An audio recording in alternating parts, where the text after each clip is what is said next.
প্রিয় ভাই সকল, আমরা আজকে আলোচনা করব চাঁদা। দেশব্যাপী যে চাঁদাবাজি চলছে, এই চাঁদাবাজি বন্ধে আমাদের করণীয় কী, জনগণের কি প্রয়োজন, জনগণ কি করবে, সরকার কি পদক্ষেপ গ্রহণ করবে, প্রশাসন কি পদক্ষেপ গ্রহণ করবে।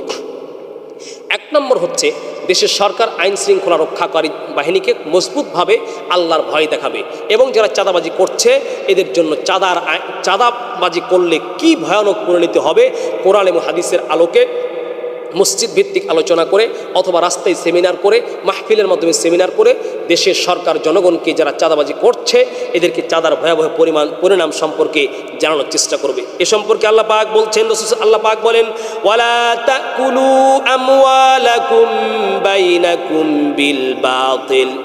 আল্লাহ বলছেন, তোমরা অবৈধ অবস্থায় মানুষের সম্পদ আত্মসাৎ করে নিও না, মানুষের সম্পদ তোমরা অবৈধ অবস্থায় চাঁদাবাজি করে গ্রহণ করো না। এই যে আল্লাহর ভয়ানক যে এই বাক্যটা, দেশের সরকার মসজিদ ভিত্তিক ইমাম সাহেবদেরকে চিঠি দেওয়ার মাধ্যমে দেশের জনগণকে সচেতন করবে, আপনারা চাঁদাবাজি যারা করে এদের কানে কানে পৌঁছাই দিবে, চাঁদাবাজি করবেন না, নচেত ভয়ঙ্কর শাস্তি এবং পরিণতি আপনার সামনে অপেক্ষা করছে। রসুলের বাক্যগুলো শোনাবে। রসুল সাল্লাল্লাহু আলাইহি ওয়াসাল্লাম বলছেন, মান যালামা মিনাল আরদি শাইআন তুফিকাহু মিন সাবঈ আরদিন।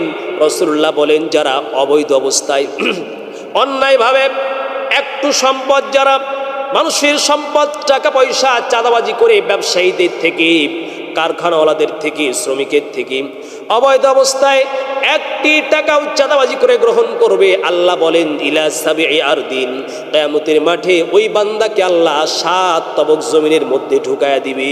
এ দেশের সরকার যদি ইচ্ছা করে এই আইনগুলি যদি মানুষকে শোনায়, আল্লাহ রসুলের বাক্যগুলি শোনায়, তাহলে মানুষ চাঁদাবাজি ছাড়বে বলে আমরা আশা করতে পারি। কারণ এদেশের মুসলিম জনতা রাষ্ট্রীয় আইনকে যতটুকু ভয় করে তার চাইতে বেশি ভয় করে আল্লাহর বিধানকে। অতএব আল্লাহর বিধান দিয়ে মানুষকে সচেতন করবে। 2,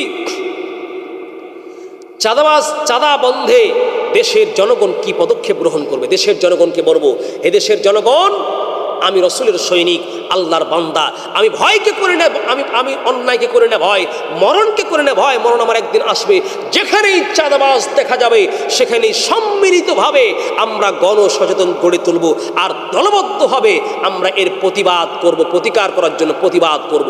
যদি আমার মরণ হয়ে যায়, চাঁদাবাজের বিরুদ্ধে লড়াই করতে মরণ হয়ে যাক, আমার জীবনটা সার্থক হবে। কারণ যদি আমার মরণ লেখা থাকে যুদ্ধের ময়দানে, মরণ লেখা থাকে চাঁদাবাজের অস্ত্রের আঘাতে, আমাকে কেউ রক্ষা করতে পারবে না। কিন্তু দেশকে চাঁদাবাজি মুক্ত করতে হলে দেশের জনগণ বিপ্লবী হন, দেশের জনগণ প্রতিবাদী বাক্য গড়ে তুলুন, দেশের জনগণ প্রতিবাদী আওয়াজ গড়ে তুলুন। রাসূল সাল্লাল্লাহু আলাইহি ওয়াসাল্লাম আপনাকে প্রতিবাদ করতে শিখাচ্ছে, কারণ যদি আপনি প্রতিবাদ না করেন দেশের শান্তি শৃঙ্খলা কিন্তু নষ্ট হয়ে যাবে।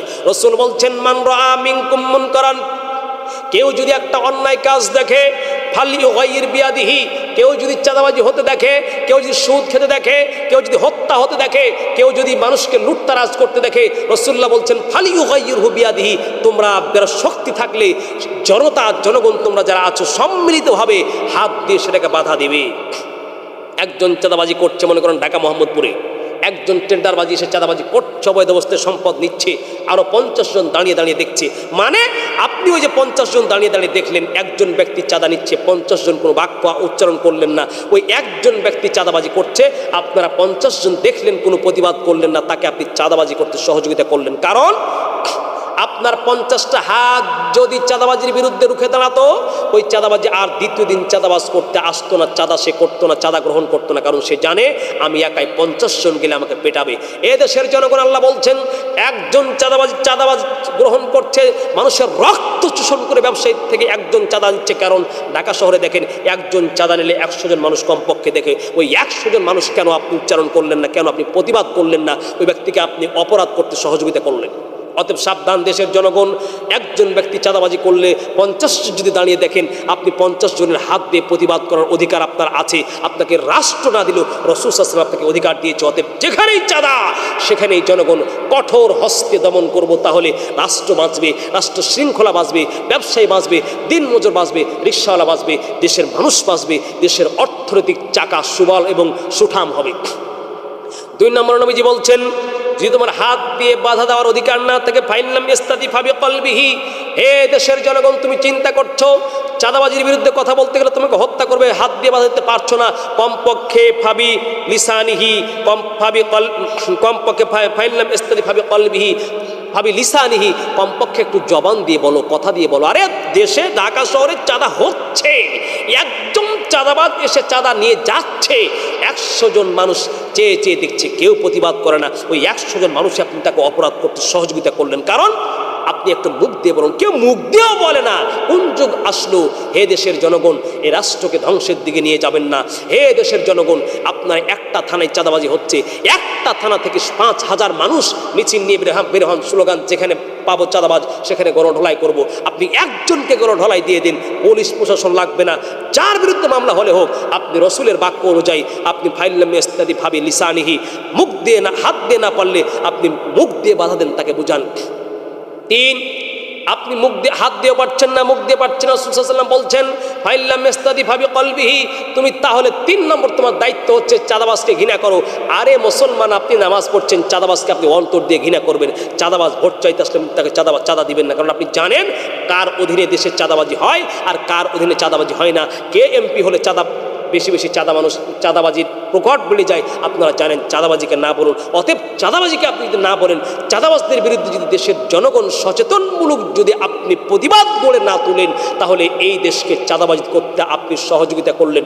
অতএব যেখানেই চাঁদাবাজ, সেখানে 1 নম্বর জনগণের দায়িত্ব হচ্ছে আপনি যেখানেই চাঁদাবাজকে দেখবেন সেখানে কঠোর হস্তে দমন করুন, কঠোর হস্তে দমন করুন। চাঁদাবাজকে আমরা দেশে রাখবো না, তাহলে দেশ থেকে চাঁদা বন্ধ হবে।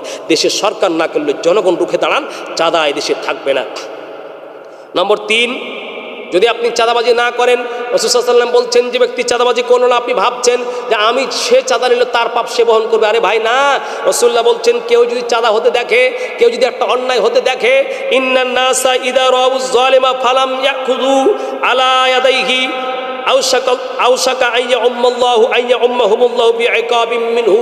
রাসূলুল্লাহ বলছেন কেউ যদি অবৈধ অন্যায় খুন হতে দেখে, চাঁদাবাজকে চাঁদা গ্রহণ করতে দেখে, আর দেশের জনগণ যদি তাকে কঠোর হস্তে দমন না করে, 100 জন দাঁড়িয়ে দাঁড়িয়ে দেখছে তাকে দমন না করে, নবীজি বলছেন তাহলে ওই রাষ্ট্রের সমস্ত জনগণকে আল্লাহ পাক ওই চাঁদাবাজের ওপরে একাই আযাব দিবে না, সমস্ত দেশের জনগণ সহ ওই চাঁদাবাজকে আল্লাহ পাক ধ্বংস করবেন। কারণ চাঁদাবাজ একজন চাঁদা গ্রহণ করছে, আপনি 500 জন বাজারে দাঁড়িয়ে দাঁড়িয়ে দেখছেন, আপনি প্রতিবাদ করলেন না, মানে ওই আপনার 500 জনের নীরব থাকাটা, তাদের আপনি প্রতিবাদ না করাটা ওই ব্যক্তিকে চাঁদাবাজি করতে আপনি সাহায্য করলেন। অতএব যেখানেই দেখব চাঁদাবাজ, জনগণ আপনি চাঁদার বিরুদ্ধে রুখে দাঁড়ান। 3, প্রশাসন, সরকার, আপনারা প্রশাসন যারা আছেন একটু কার্যকরী ভূমিকা রাখুন। আপনাকে রাখা হয়েছে এলাকা পাহারা দেওয়ার জন্য, আপনাকে রাখা হয়েছে দেশে দেশে প্রত্যেকটাই থানায় আপনাকে ক্যান্টনমেন্ট করে দেওয়া হয়েছে, খাবার খাওয়ানো হচ্ছে, মাসিক আপনার বেতন দেওয়া হচ্ছে, আপনার পোশাক দেওয়া হচ্ছে, এই দেশে চাঁদামুক্ত দেশ করতে, শান্তি শৃঙ্খলা ফিরিয়ে আনতে। আপনি ঘুরছেন আপনার বর্তমান থাকা অবস্থায় যে দেশে চাঁদা হচ্ছে, তাহলে আপনি কি করছেন? অতএব আপনি আল্লাহর বিচারের কাঠগড়ায় জব দেওয়া থেকে বাঁচতে আপনি চাঁদাবাজ যেখানে পাবেন ঘুষ খাবেন না, ঘুষকে বর্জন করুন, চাঁদাবাজকে কঠোর হস্তে দমন করুন, এদেশের লক্ষ মানুষের দোয়া পাবেন। পুলিশ প্রশাসন ভাইরা, আপনারা চাঁদা মুক্ত দেশ করতে সহযোগিতা করবেন, জনগণকে সহযোগিতা করবেন। আল্লাহ বুঝার তৌফিক দেন।